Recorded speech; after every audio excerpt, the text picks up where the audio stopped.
Okay, your tickets, take your seats. It's time for Popcorn Spoilers. I'm Dylan Bowden. I'm Ryan Betson. I'm Paris Connie. And we are here to talk about the latest installment in the Star Wars saga. I did say Star Wars, I meant Star Wars. Which is Solo, a Star Wars story. Where's mine? There we go. So Solo, a Star Wars story, is directed by Ron Howard now. And it stars Alden Ehrenreich, Emilia Clarke, Paul Bettany, Chewie, and Donald Glover, and is a telling of the origin story of Captain Han Solo. So for those who don't know, Popcorn Spoilers is the movie show that we do here, where we literally go into a no-holds-barred conversation about Solo. Then, look, we may give you a little bit of non-spoilers at the start, but it is literally open slather. We are going to go deep, nitty-gritty, just so you know. If you haven't seen it, heads up. Everybody. Yeah, I haven't seen it. We'll duck out for a bit. See? Lucky we told Ryan Fisk. He had no idea. He almost got spoiled up the shit. Yeah. He did. He bounced at the right time. So, let's talk. There's a little bit of controversy in the making of Solo, in that it was originally being directed by Phil Lord and Chris Miller, who were the directors of Cloudy with a Chance of Meatballs. Lego Movie, also 21 Jump Street and 22 Jump Street. So they've got a lot of comic sensibilities. And they came on and were shooting for about, I don't know, half the movie.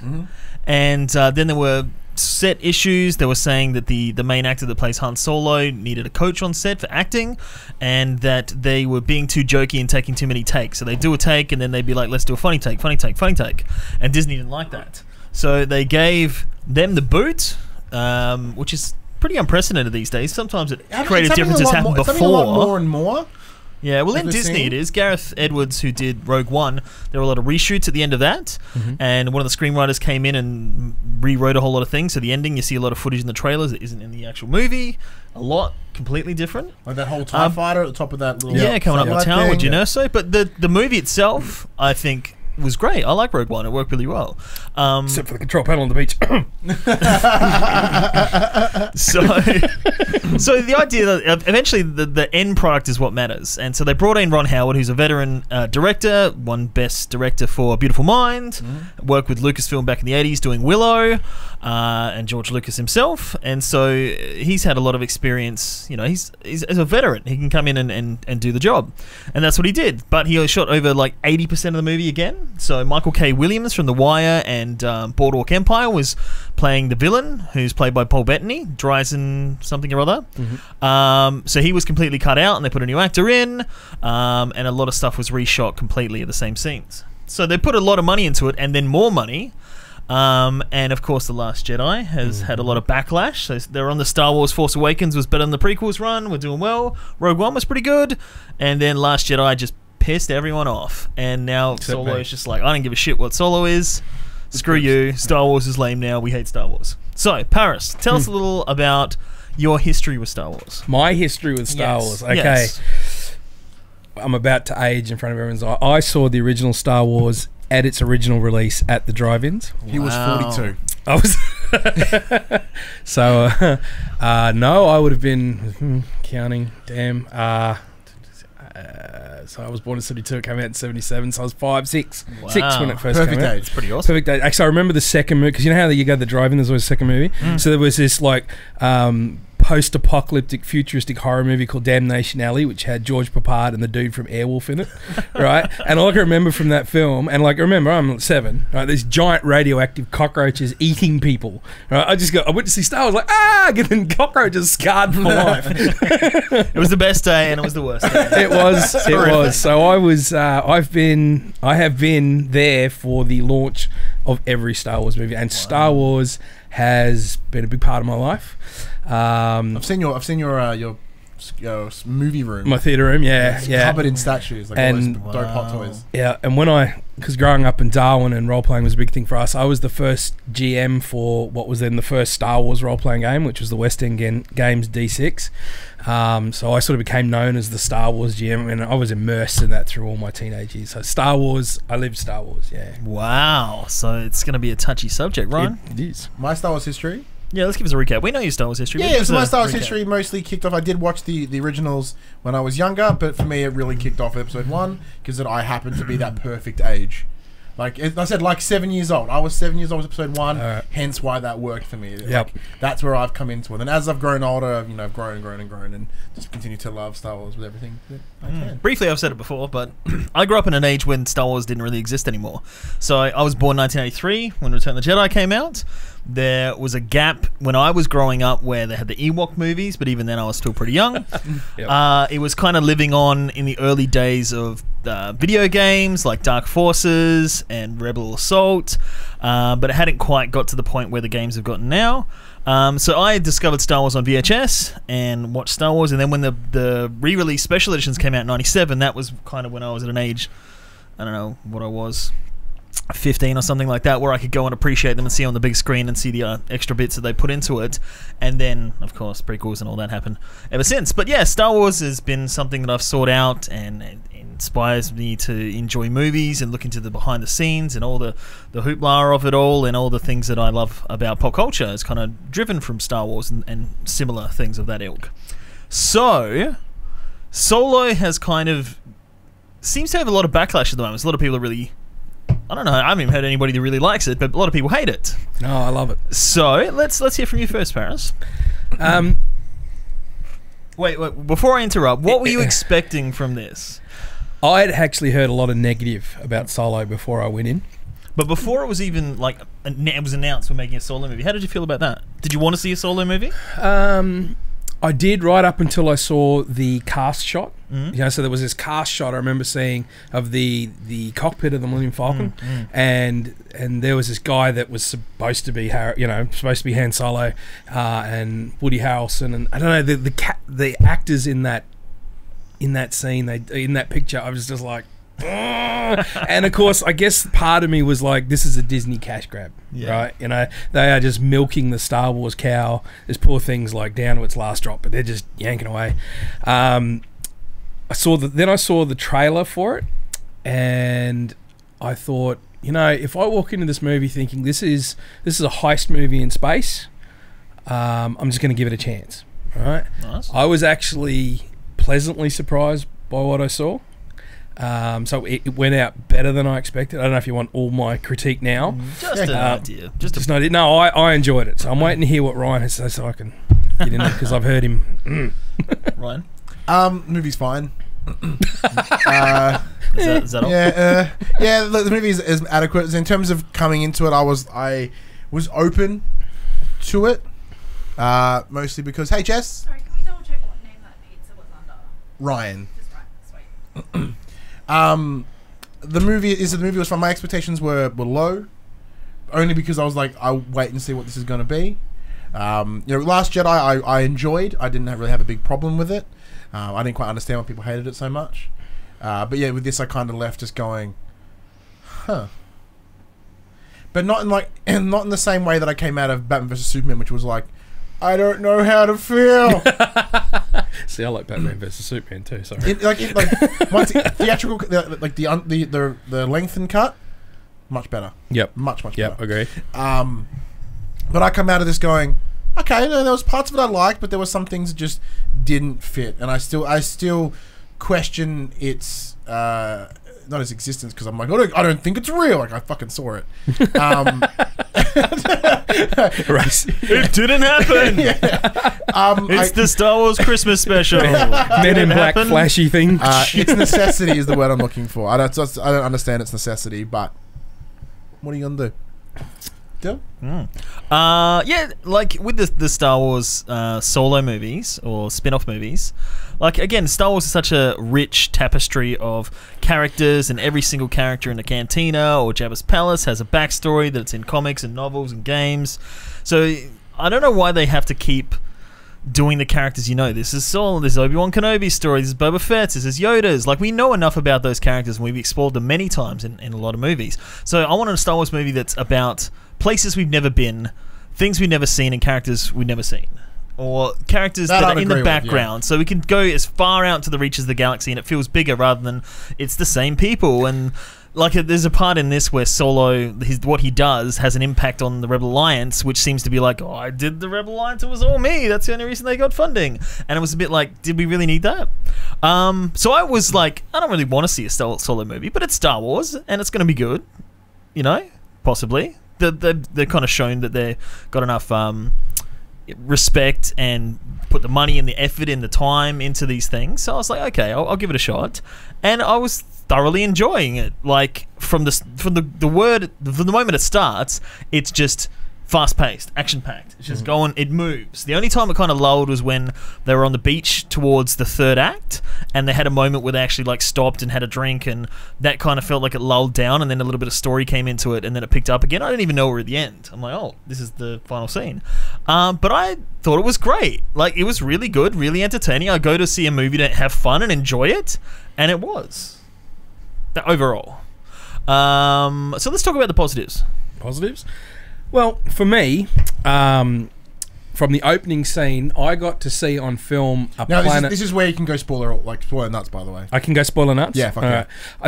I think I'm going to have to preface what I'm saying with, when I looked at that movie, I think there was probably 25 years worth of role-playing behind this, because one of the big impressions I got from this film was... This was a whole bunch of player characters going maniac on the screen and doing exactly what I expected them to do, which was not stick to the plan, right? If you're a role-playing GM, then this is what happens in your game. But that opening scene where they're on Corellia, that planet that we've heard about so many times, this is the point in the galaxy where all the giant ships for the Empire are made, and we got to see a Star Destroyer getting built. And I'm looking at this and I'm thinking, yeah, how long have I been waiting to see that?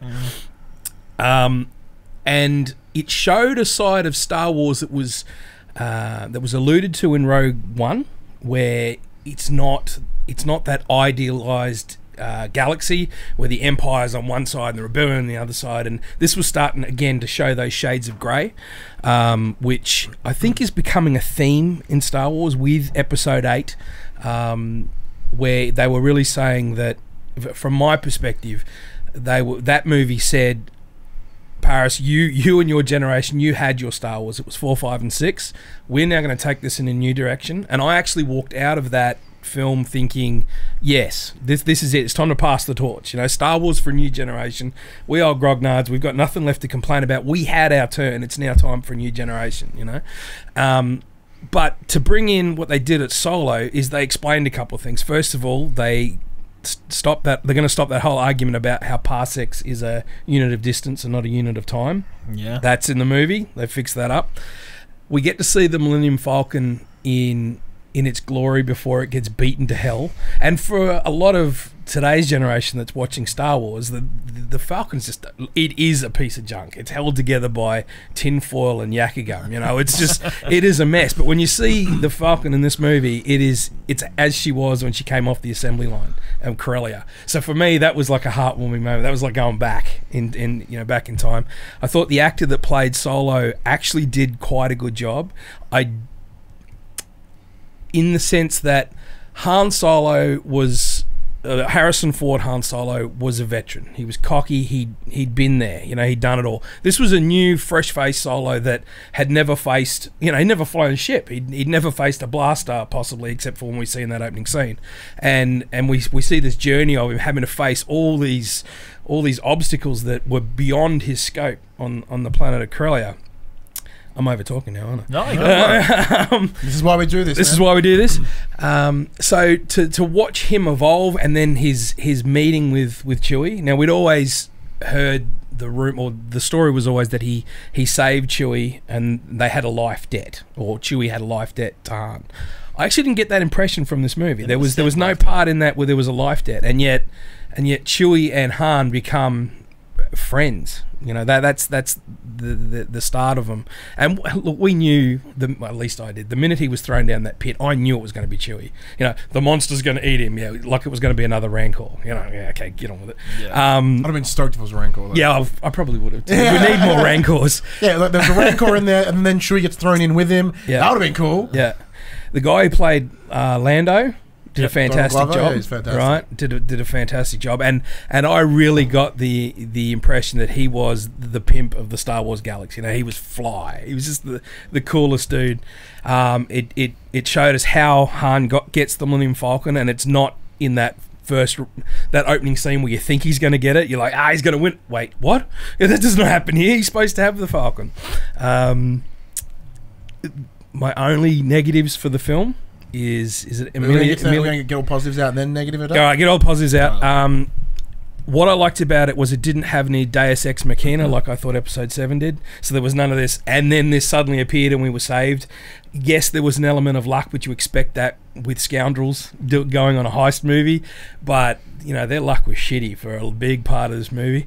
And there wasn't just something that suddenly appeared that made them get out of that situation. They had to fight for it. Probably the only one was right at the end where Han gets in front of Woody Harrelson's character. I'm not sure how he did that, but no, I loved it. It was just an action, and the thing was, it's not a Star Wars movie. It's a Star Wars story, and they say that in the opening title. You know, that Solo, a Star Wars story. This is something that happens outside of that grand saga. This was just a small part. No, I loved it. Thought it was great. Right. I'll agree with you on some things there. So, like, performances I thought were really good. Han Solo guy was great, as that he perfectly captured what is a smug and cocky child. You know what I mean? Comparatively, like, you know, this guy's seen nothing. Although he's lived on the streets of Corellia and he's done some shit, like, he's not done real shit. So it was kind of cool to see him get that, and then sort of, you know, him trying to gain and build that persona, like, yeah, I'm fucking Han, Han Solo. Life needs more rancors. Yeah. Amen, brother. Yeah, so having him sort of gain, like, try to have that fake swagger and then work on it, which was really cool. Donald Glover was dope. I think it was really good. As you said, he's fly. Like, he looks like that dude that would walk into one of those space bars and just fuck everyone. Like, woman, robot, alien. He was the Barry White of the Star Wars. Just because he could. He comes in with his cape and then he's messing shit up. You know what I mean? I like that a lot. And it says I like seeing the Millennium Falcon in its pristine. Like, with the thing at the front, I had no idea that was, like, I'm like, what? Why is there not the scoop at the front? What's going on? So that was a cool little touch. See, for me, I've always assumed because, like, you know, being a science background, parsecs is a measurement of distance. So, like, I've always assumed it as such. Like, even though their delivery in A New Hope reads it as time, I've always, since I was smart enough to understand what a parsec was, like, I have just assumed it as a piece of distance. Like, I never really thought too much about it being time. So having them do this, I was like, okay. Like, in my head, like, they've always used it as, like, he cut a shortcut. That's how I thought it was. So that wasn't a big revelation for me. Yeah, as you say, I agree with in terms of the pacing. The action was pretty good as it was happening. It didn't really seem to, lull too bad. No, this was dope about it. Everything. Oh, the entire opening section, the whole idea of Han Solo joining the Empire. I know that's like an extended universe, which it doesn't exist now. It's a legend, as it is now. That's something I'd never read before. I never knew about. So that was really cool. I enjoyed that a lot. That's a really good spin on the character. I thought it was a good, like, just a really nice touch to expand on that. Yeah. You're searching for good stuff, aren't you? Searching. Yeah, like, just from the start of it, like, that car chase was pretty awesome, where he's got the hover car or the speeder. That was exciting. Just, like, the element that he's kind of like Jack Sparrow, where he's overconfident and he is good, but he's not that good. Like, when they're speeding through the thing and he just gets the car jammed and there's just that pause of comedy, like, oh crap, and then they get out of it.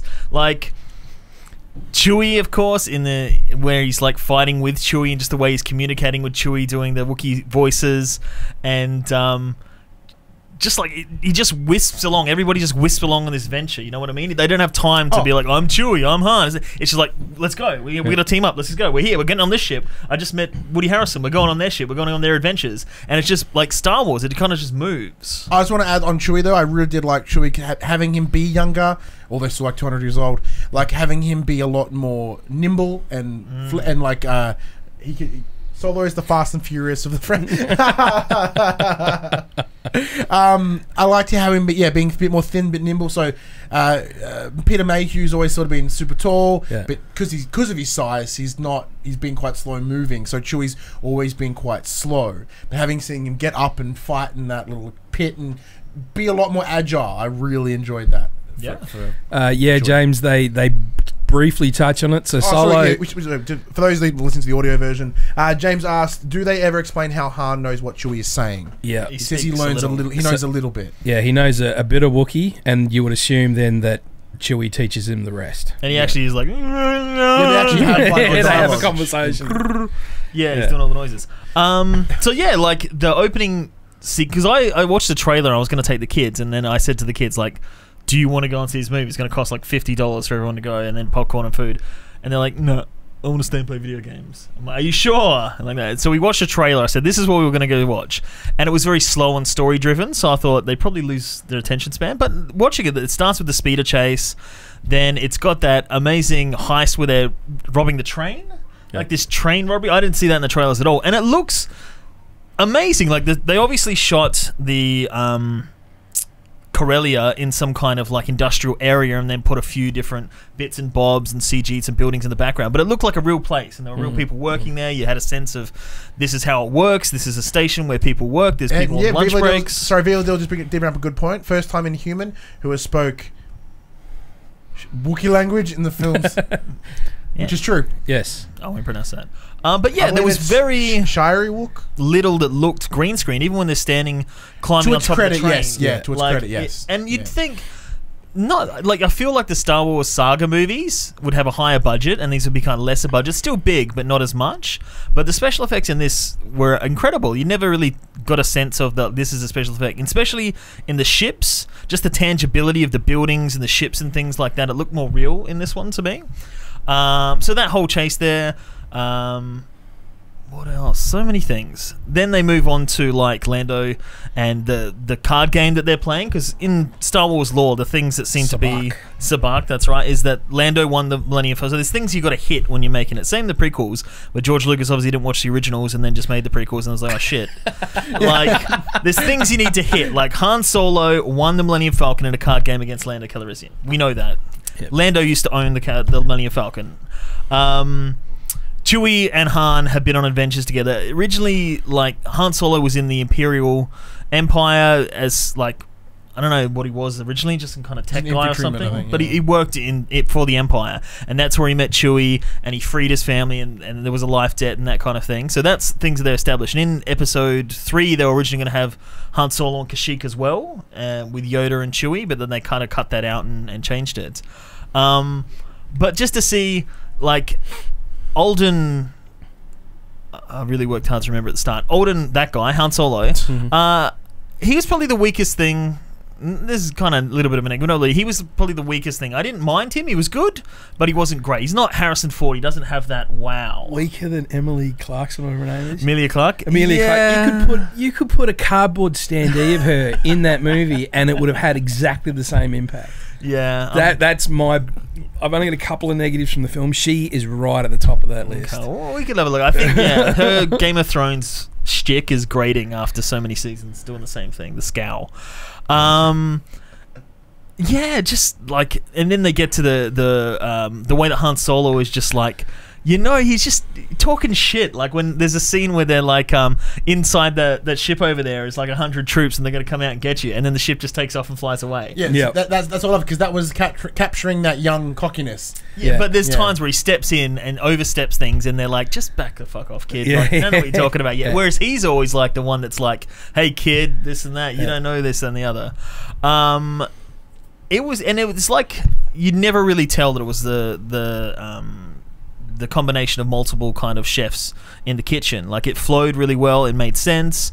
It had a lot of allusions to things in the Star Wars universe that are from the extended universe. Little throwaway lines they had where, you know, if you're a fan, you'd get it, where they were talking about, you know, other people that could come and work for them. They talked about Bosk from The Empire Strikes Back. Yeah, that was a rad. The twins from the cantina. Yeah. Bosk, I'm like, get the fuck out. And they were talking about places where they could get this. What was the substance called? whatever that power cell was. Unobtainium. Yeah, whatever. And they were talking like we can get it from Scarif, which is from Rogue One that you saw, the tropical planet. Yeah. Just little things dropped in throughout the movie. And one of the biggest surprises I saw in the trailer, where they have that trailer which kind of goes along with the music and they're switching things and it's all the things like that. And they had L3, who was in the trailer, just kind of does that. I thought L3 was hilarious. Like, I love K2SO, and the way that L3, just purely from an aesthetic point, when you first see her, she's got these hips and just this sass swagger to the hips. And the way she's leaning on the thing, she's like, yeah, he wants me. Like, just the animated... Because she's got no expression. None of the droids really do in Star Wars. Just the character that you can get out of it and all that talk, like, oh, it works. And you get the sense of who she is in that moment. The relationship that she and Lando have is just really hilarious. I love that. Yeah. What about some negatives? All right, say... Cardboard cutouts. Coaxium is the fuel. That's it. And that's one of my negatives. All right. I mean, we see that scene where let's drop a drip of this into the Millennium Falcon's, butthole. nos hole, and and whoosh, we get to escape. Well, that runs back to Dylan's point. Yeah, about Fast and Furious. That's it, right? It was the same problem I had with Episode 8, and that was, if you could turn a ship around and fire it at another ship at light speed, or if you can escape because you can actually get this power out of your ship, the Rebels would have been using it for all this time. It wouldn't have just happened now. And especially if it happens in Solo, then why haven't they been using it all this time? Yeah. So I have a small problem with that. Yeah. The Game of Thrones lady, I can never say her name properly. Emilia Clarke. Kara, I think it was. She's great in Game of Thrones. Spelled with a Q. Kira. But I had not one point in that movie did I believe that she was Solo's girlfriend. I never felt it. And I certainly didn't believe that she was ruthless enough to do what she did at the end. There was no part of her for me that made me feel that she was, huge spoiler alert, that she was going to take over Crimson Dawn. There was just never felt it. She was a bit character. I thought the bad guy that she replaced, he at least, even though he was quirky, he had that underlying, and even though I'd seen him only just recently as the Vision, right, I could still believe that he was going to cut the nuts off of everybody in that room, right, just to make a point. So those are my two negatives, and the third one is Chewie leaving all the Wookiees behind. Yeah. Did you see there was one main Wookiee that he kind of communicated with, and it looked like 2001. Neanderthal. Like, what was with that? I think he was supposed to Wookiee? Yeah, old and beaten down by being in the mines. Didn't linger on it, but I'm like, that just looks like a man in a Neanderthal mask. That's weird. But yeah. Yeah, okay. Yeah. Emilia Clarke was great, apparently. Want more. Yeah, as the mother of dragons, but she doesn't belong in Star Wars. She doesn't belong in the Terminator universe. Get her out. Get her out. Yeah, I'd agree with that. I know. See, this is the prequel problem, is that if you know that he ends up with someone, like if you know that someone ends up with someone, you kind of like, well, you're disposable. So like with Emilia Clarke's character, like, well, you're supposed to end up with Leia, you're disposable. Woody, this is the damn, especially in a universe like with like Star Wars, it's like Woody Harrelson, cool. You're disposable. Like, but the same thing happened for Rogue One, but we know that to be the case. We know that they were going to go. Right? So that was kind of like, but I loved Rogue One, by the way. So her, I was kind of, same thing. She was there. You could have put any other actress in there and we've had the same oomph, I think, if not more. If they'd have just swapped roles with the lady from Westworld that played the if they put her in there, she's an intense actress. She would have given it. She'd given all. I mean, the worst thing that came out of that is I went, yay! I reckon they're going to make a Solo sequel. Holy crap! They're going to make a Solo sequel because she's going to be in it. There's 3 of he's signed on for 3 movies. Oh, has he? Well, hopefully they kill her off in the second one. My other biggest issue is with just this. Hey, Gemma's here. Fucking A. What's Dill saying? They did a Leia book and she had a different boyfriend. Spoilers, they kill him at the end. I cried. Kill her? Oh, boyfriend. So my biggest issue with this movie, as a question whether it was sort of needed, the plot points they hit in this movie is everything that we know about Han Solo already, which is card game Lando, tick. Millennium Falcon, tick. He meets Chewie, tick. Like, there is, outside of But even then, even outside of like the Empire stuff, which to me was really cool, but then I found out that was EU. I can't. Pizza's here. Dope. Even knowing that's EU or what's Legends now, I was like, even that's not original. Like what I wanted out of this is I want like a good prequel. It should exist because it has something more to tell you, not to show you shit that they've talked about once. It should give and expand on the story that makes you kind of go, I would not have known this unless I saw this movie, unless I consumed this story. But it's the lead in. Like, okay, we get to see those things that make Han Solo who Han Solo is. His ship, his gun, his co-pilot, his cockiness, and how he's shaped to become Han Solo. So all those other characters that were in that first film, they influence him. They make him part of who he is. Not only this is the first of 3, it is very, here's a taste. And like that was my problem with it. Like just because it's like I felt like nothing was overall achieved. Outside of ticking boxes and explaining some stuff that's happened in other films, I didn't feel like it brought anything forward. And that's probably the biggest complaint with like Last Jedi, is nothing really happened. It's still the same situation. They didn't really proceed forward. I kind of disagree on that, but kind of agree at the same time. I disagree with that a lot. But you know what I mean? Like with this one, I just felt that there was nothing new that brought me forward. But the biggest thing I disliked the most is, what's the characters? L3? Yeah. L3. Nah, man. Really? Loved L3, Look, man. see, my problem with this, because this is... all you hear on the internet is how Star Wars has now moved. They're like, you know, there's this big fucking agenda, this feminist agenda in the Last Jedi, blah, blah, blah, blah. And I'm like... what the fuck are you talking about, you moron? And I refuse. Like, you're wrong. You're looking too deep into this. Like, granted, like the casino shit. What was the planet called? Which one in episode Canto 8? Bight. Canto Bight. Like with Canto Bight, I'm like, yeah, it seems out of place, but it's still. What I loved about it is that even though I hated it, 'cause it fucking didn't fit, it was somewhat subtle-ish. Like, it wasn't very direct about the moral story they were trying to tell. That was the whole point of that scene. Yeah, no. The point, but they're not looking at you and going, animal cruelty is bad. They might as well have, but they didn't. They pretty much did. But with L3, she just reads like an angry Twitter feed. Like that's how I interpret it. It's just like all these things. You know, and I understand the robot revolution stuff is important. I get that. That's awesome. You know what I mean? But like with K3SO, because he sort of had that independence. He wasn't a slave robot, but he did it without being directly on the nose, without fucking putting the face in your hand saying this is what it is.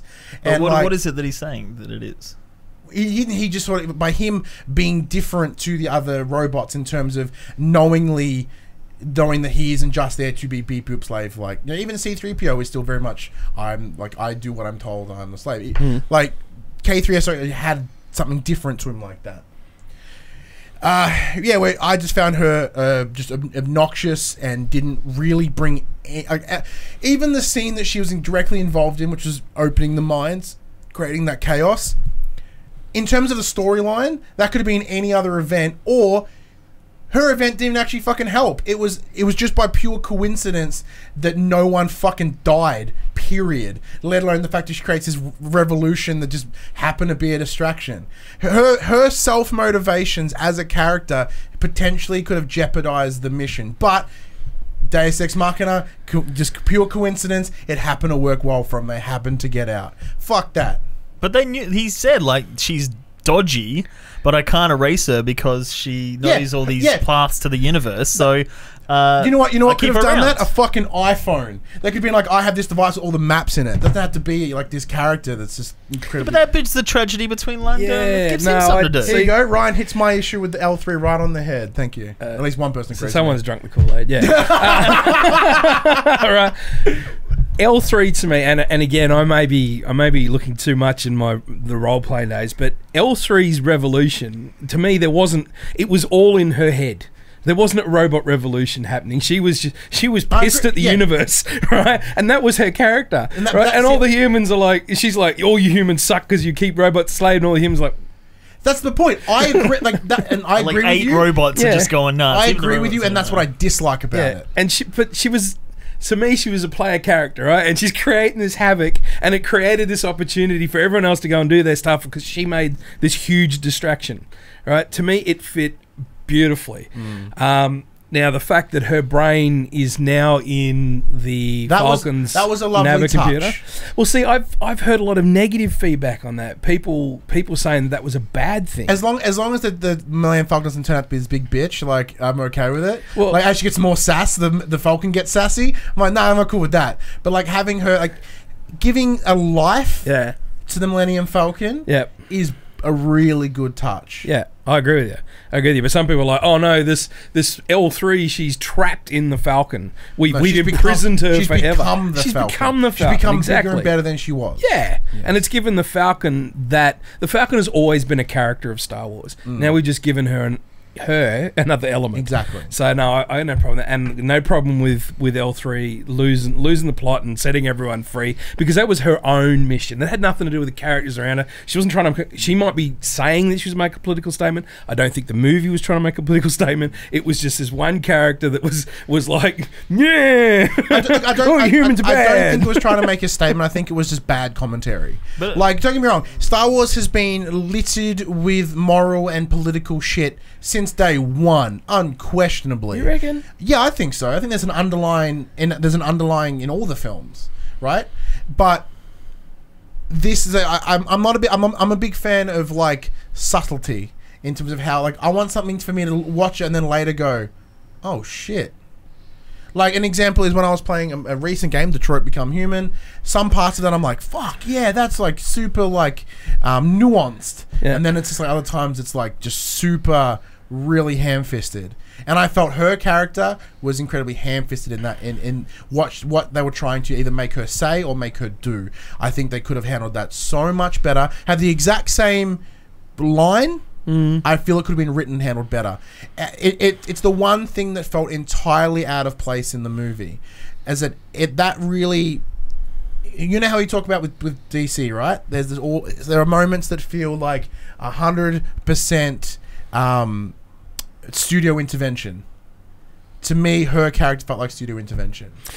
Yeah, see, except that for me, the original Star Wars, or Episode 4, that was really a story about 3PO and R2-D2. Robots have always been main characters in this universe. I'm not questioning that she should be a main character. So she was...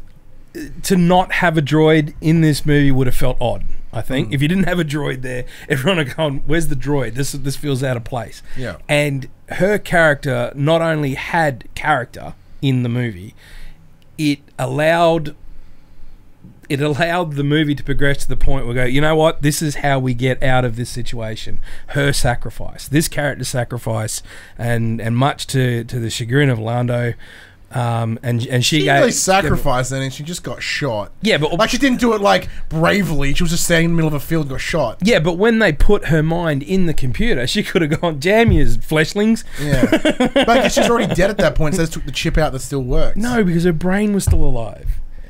Unless the computer talks, she's just a program at this point. Oh, dude. I mean, where did the magic go for you? Yeah. You know, you watch a movie and sometimes, you know, what's in it is only what you take with you. Oh, boom, Star Wars reference. But you do. Yeah, the negatives, like, I still think that you use the scroll in these standalone movies. I think these standalone movies need the scroll more than any to kind of establish what Give it this movie's going to context, be about. yeah. And this one had a long time ago in a galaxy far away, and this happened, and this happened, and this happened, and this happened, and this happened. It's like 7 different flashes. Might as well scrolled it. That should have scrolled it.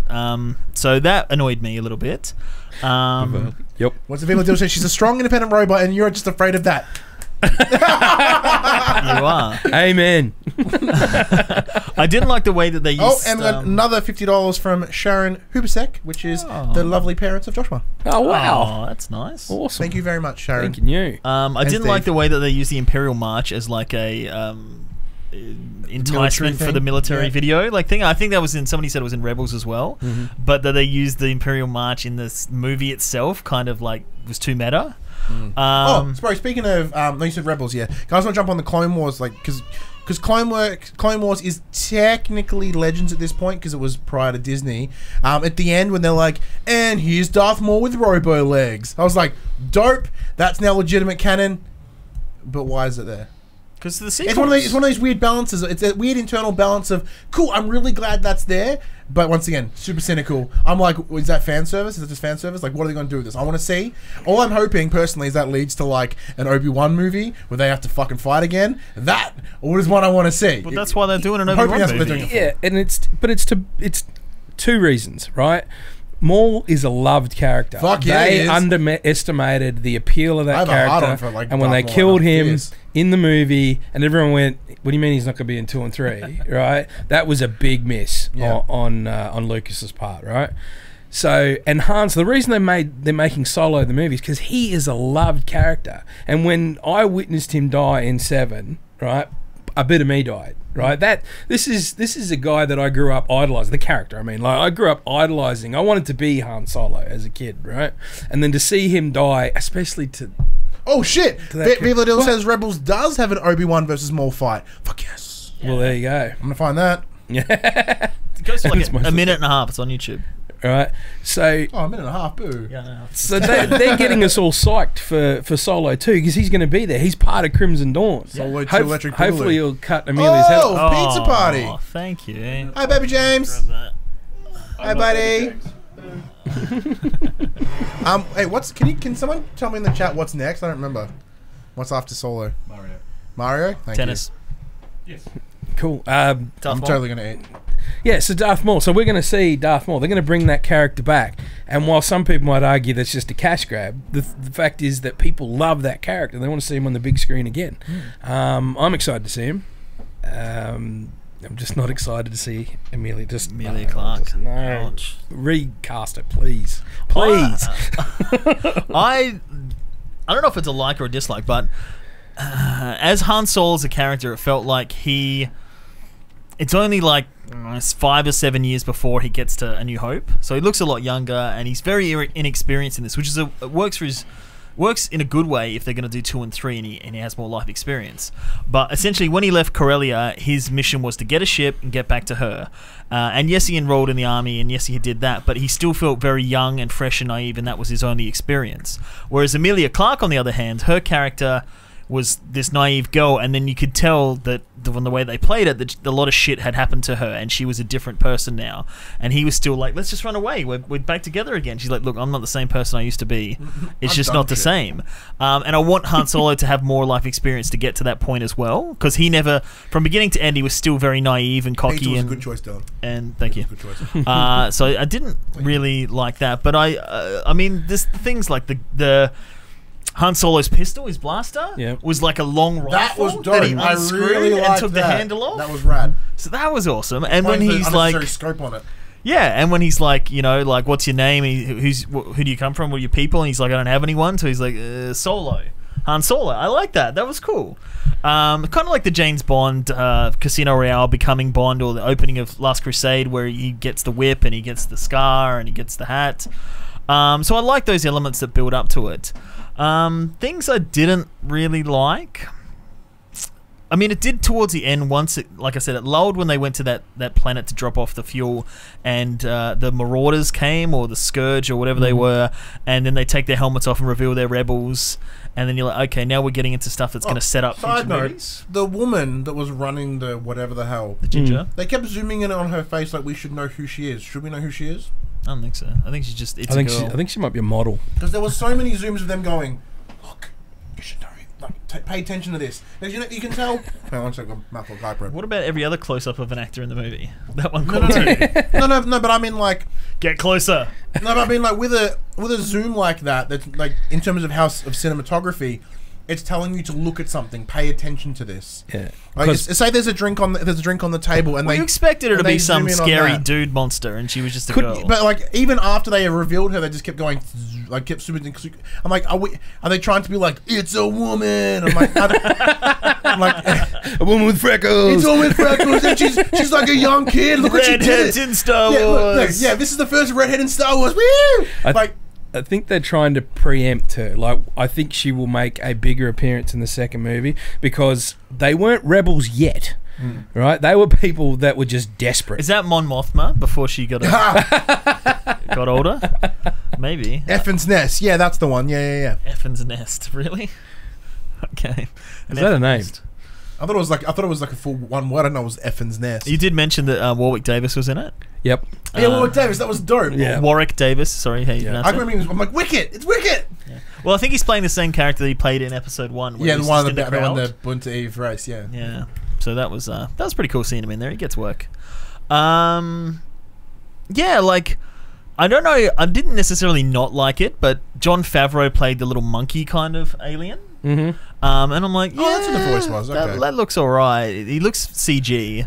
But then when he got shot and he died, and he's like, don't waste your life. I like the dynamic. Like, again, in Star Wars, kind of had Empire Strikes Back, Jedi. It built the characters over time, and Rogue One was very much like, you don't know any of these characters. Yeah. Here they are. They're all interesting. You love them by the end, and then they die. Like, it's a big thing to make interesting characters. Obviously, the prequels are a prime example. Nobody gave a shit about anyone. To have characters you like and enjoy, and they have their own quirks to them, and they have more to them. You're like, what is this relationship between the two, the blind guy and the gunner? But there's an example of that is just sort of how the movie is written, though. Like, if you look at The Phantom Menace, it's unknown who the actual fucking protagonist of that movie is. But there's lots of movies that Think struggle about to it. have interesting Like, characters. All right, is it Qui-Gon Jinn? No, he's dead. Is it Obi-Wan Kenobi? All right, he's seen for 20 minutes, then he's bounced for 40, and then he's back. Was it Anakin? Well, you don't see him for like 45 minutes. Is it the robots? Well, not really. Is it Padme? No, she's kind of in and out, and then it's not even her, it's some other fucking woman. Yeah, but that was a mess. They were messes of But movies. that's the point I'm making in terms of like, because you're not able to identify that, that's why those characters seem so janky, right? Yeah. And then compared to like Rogue One, where they're like, here's this person, they give the time to touch on each person. Yeah. And I think Solo did that. They gave the time to touch on a little, in the speed that they were going, and they gave you enough to be like, this is Woody Harrelson, his history, he's dating that character, they're going to be bummed when she dies. She died, cool. You can see he's bummed, but Were they're going to you- keep moving forward. Did you feel her death? Meant nothing, yeah, man. Yeah, it just... Whose death? What was the girl from Westworld, where she sacrificed Blew herself. herself. She didn't need to do that in any way, shape, or form. No, exactly. I'm No. like, why? And it was purely so that Woody Harrelson's character go, oh, well, got to go back to Crimson Dawn and Yeah, say, and I he fucked didn't up. really care either. It was just, Yeah, that was weird. and he's, yeah, that bit was just, now we'll get everyone around him gone, and then it's just Solo. Happy days. Yeah. I mean, Woody Harrelson was good. And he was kind of like, the Han Solo, like the way that he looks up to that kind of person, being a scoundrel, being a pirate. It's like, you kind of get the sense that he learned a lot from him. The way the double crossing is like, never trust anybody. It's like a bit, Catch Me. What's the other one? Now You See Me. Yeah. That one. Where and then he's got, I was going to shoot you. Like, it's very much like, you're like, whoa, why did Han Solo shoot him? And if he didn't say that stupid line that's written, like, I was going to shoot you this time, so you did the right thing, it would have been a bit vague. Would have been funny if he said, I thought you were Greedo. Yeah, and then he did shoot first in this, obviously. Like, why'd you do that for? It's like, oh, it's like, yeah, I shot first. I always motherfucker. shoot first. I would Boom. shoot first. So yeah, that was a bit on the nose. And like the idea, the very end, I'm dropping this in my mouth, at the very end where they're like, all this, they give him one of those things? Seriously? Give him like 5. Come on. Jesus. That's stingy. But the part where they're like, Dude, all all this this shit, ship's fucked, he's $800. yeah, you're stuck on this island. But they're like, all this is going to like give resources to a rebellion. And then you think, everything that they ever bought. And then in Last Jedi, they set up that, they buy the X-Wings from people, buy TIE fighters from people. So they're just going to use all that money to buy a fuck ton of X-Wings. And that builds the rebellion. Is a bit like... But even like that felt like one of those on the nose. It's one of those like Woody Harrison's like, maybe we'll see each other on Tatooine. Yeah. And that's what I felt like. It's like, this could form a rebellion. Yeah. I'm like, that they're was part of the rebellion. It's just like that's the on the nose shit. But aren't you excited that this next chapter we get to explore the Jabba the Hutt backstory with Han Solo? Yeah, that's cool. We have some winners. Woohoo! Oh. Oh, awesome. And a child. Hey, child. Haha. Daddy? Off you go. There we go. So, Dylan, Viva La Dill from Explosion Network. Yeah, congratulations. Viva La Dill gets himself a Solo figure. Okay, Phoenix Fire Artist. Oh, yeah, Susie. Hulk figure. Hulk fig. Blair McLaughlin gets Superman. Very nice, Blair. Very good. And James Parry gets the Doctor. You can literally take that to him. He's in the other room. You can say that. James. That is awesome. Congratulations, guys. Well played. Thank you, everybody. You right with him in there, or do you need me to take He's fine. it? So we'll have to. We're ready to wrap up and head to the next thing anyway. What else? There's still so many good things to talk about. Like, the things that I like about Star Wars are the little hints at things that they can build these lore from. Like, this friggin' like caterpillar thing with jewelry came out of the water. I'm like, that's fucking awesome. Oh. And it was a puppet, and maybe it shouldn't have On been the a side puppet. note, I'm watching the movie going, why is it so dark? Yeah, that was dark, yeah. But and then the other things, like their masks came off and they got sunburnt. So obviously the armor they wear protects them from the sun. And you just get that little hint of that. Like, I wonder what they are and what's their deal and what's his backstory there. I tell you what I really appreciate about that the Solo film was Don't press any in a buttons. universe where there are 2 to 5 Jedi at any one time, at least from my generation of Star Wars. Yeah. The fact that there was no Force usage in this film. Yes. Thank you. Thank you. That's They the rest did of the also galaxy. It's kind of like there's no Force usage, but I'm going to ignite, like, I'm Darth Maul, I'm going to ignite this lightsaber just so you see at least one lightsaber. Thank you very much. Yeah, they didn't fight with it though, but yes, he Yeah, did that was ignite just lightsaber. excited We'll be for. back in a second. Yeah, yeah, that was cool. Like that they can start to do these things without having to go through all the tropes. But Darth Maul, he was played by Ray Park, but but he was motion captured. It wasn't in makeup, which is that even right? weirder. Yeah, and then Sam Witwer, who does the voice of him in the Clone Wars and Rebels, did the voice of it. So it's interesting Okay. they got him back. That's cool, but kind of pointless at the same time. No R2D2 or C3PO. How'd you feel about that? Good. Yeah. Good. Look, they're not part of Solo's backstory, and they have their own place as heroes of the rebellion. This is really stories, although the rebellion was touched on, especially its beginning, I guess. This is about the rest of the galaxy, right? When you think about the mess that the rebellion makes or the empire makes of the galaxy, and everyone else has to suffer for the consequences of their actions. This is part of what we see in Solo. This is people living on the edge and criminals flourishing in this universe, which would happen in a war situation. Yeah. And to see that, I guess that darker or seedier side of the Star Wars universe.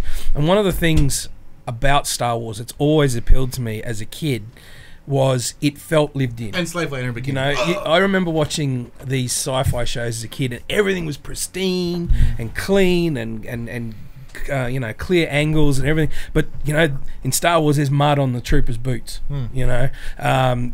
Luke's shirt looks dirty or gets wet or whatever. It just looks lived in, right? And that makes a successful film. I think that's what really revolutionized Star Wars Episode 4 when it came out. When people watched that film, they were just, this universe exists. And to see when that it says other a long part time ago in a galaxy far, far away, you really think like this has been going on a long time. That's right, The galaxy yeah. exists. Yep. So no, look, Solo's not perfect by any stretch of the imagination. I don't think any Star Wars movie's been perfect. And unfortunately, I think there's a nostalgia with Star Wars. So whenever you watched it in that particular time, it makes it for you. 1, 2, and 3, I will hate to the day I die. I'm sorry. It will just. Ryan's a defender. I know he's a defender, but he was a child. You can't blame him. I've gone on the record of saying, look, 8 made me appreciate 1, 2, and 3 more.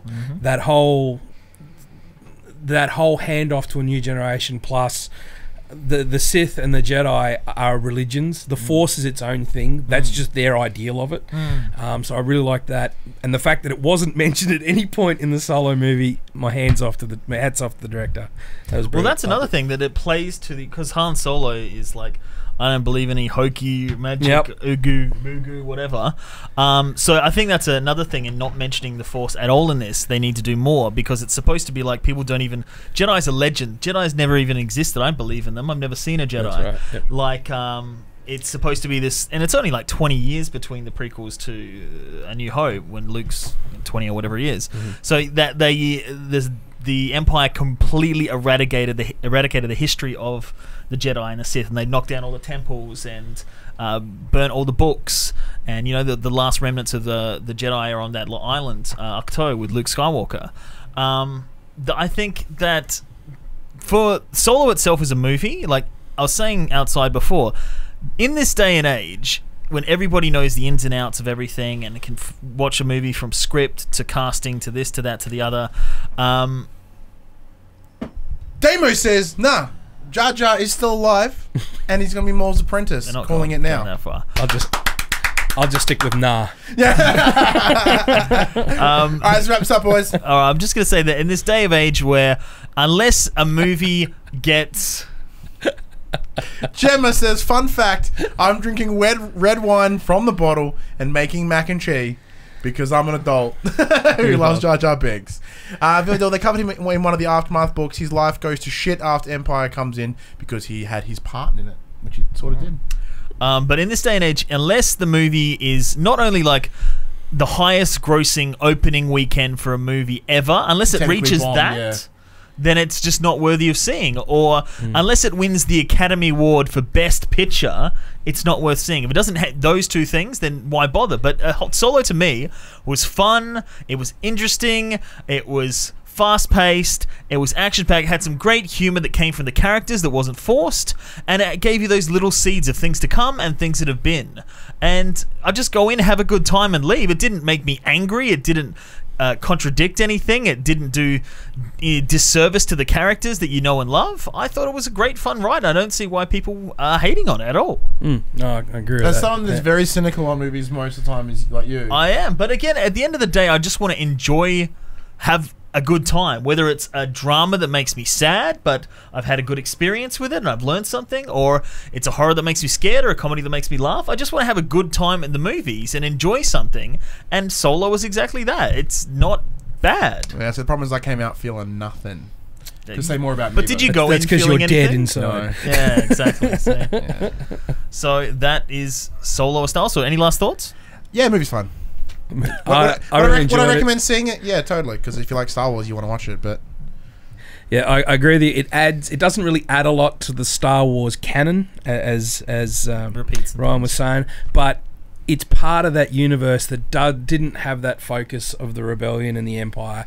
This is what happens to everybody else. You know, it gives you glimpses of what happens to everyone else in the galaxy.